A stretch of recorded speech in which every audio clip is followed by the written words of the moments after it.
Le voyage en barque était pénible. Les vagues étaient hautes et la mer était agitée, les menaçant constamment de faire chavirer leur fragile embarcation. Ils ramaient à tour de rôle, se relayant pour économiser leurs forces. Le soleil était brûlant et ils étaient exposés aux rayons sans aucun abri. Les jours passèrent, mais leur destination semblait toujours lointaine. La faim et la soif commencèrent à se faire sentir, leurs provisions étant limitées. La seule chose qui les motivait à continuer était leur but, retrouver Rosal sur cette île lointaine. Le soir, ils se reposaient épuisés, le corps douloureux, le moral en berne. Silvio utilisait de temps à autre une boussole pour pouvoir se repérer. Il était concentré sur sa tâche, mais il ne pouvait s'empêcher de penser à son passé en mer. Je n'aurais jamais pensé que je reviendrais un jour en mer. Vous avez navigué avant Monsieur Silvio? Oui, j'ai été membre de l'équipage de Rosal le pirate autrefois.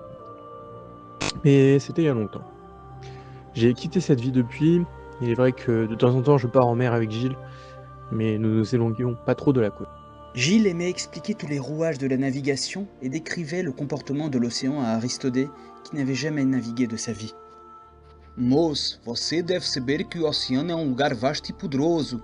Ele é governado por forças naturais, como os ventos e as marés, que criam as correntes oceânicas. Essas correntes são como rios no mar, movendo-se continuamente em uma direção. Algumas são quentes, outras frias e algumas são fortes, enquanto outras são mais fracas. As correntes quentes são geradas pelo sol, que aquece a água do oceano. Elas fluem para cima em direção à superfície e se movem para o norte ou para o sul, dependendo da latitude. As correntes frias, por outro lado, são geradas pela água fria que desce do Ártico e do Antártico. Elas fluem para baixo, em direção ao fundo do oceano, e também se movem para o norte ou para o sul. É importante entender essas correntes, pois elas afetam o clima e a vida marítima.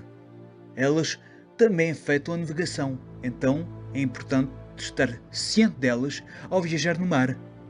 Como pescador, eu sempre tenho que estar atento às correntes e às marés para encontrar as melhores áreas para pescar. Lembre-se, Aristodé, o oceano é um lugar majestuoso, mas também é imprevisível, e sempre é importante estar preparado e respeitar as forças naturais que o governam, pois é. Après plusieurs jours de navigation, une légère brise agréable parcourut les membres de l'embarcation. Cette brise agréable caressait leur visage, apportant un peu de fraîcheur après des jours passés sous la chaleur écrasante du soleil. La mer commença à changer de couleur également. Petit à petit, elle passa du bleu profond à un rouge sang. Les trois hommes sur la barque se regardèrent, intrigués par ce phénomène étrange. Gilles expliqua qu'il n'avait jamais vu ça. C'était un spectacle étrange, mais également magnifique à contempler. Au bout de quelques heures, l'île qu'ils cherchaient apparut à l'horizon. Ils avaient finalement trouvé l'endroit où Rosal était censé être. Ils se mirent à ramer plus fort, leur barque glissant sur les vagues rouges en direction de l'île. Ils dirigèrent la barque vers l'île et à mesure qu'ils s'en rapprochaient, la mer redevenait bleue, presque turquoise. La couleur de l'eau était à présent si claire qu'on pouvait voir les poissons nager à côté de la barque. Finalement, ils accostèrent sur une des plages de l'île.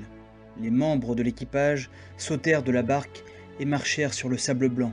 Puis, ils s'effondrèrent de fatigue, la tête dans le sable.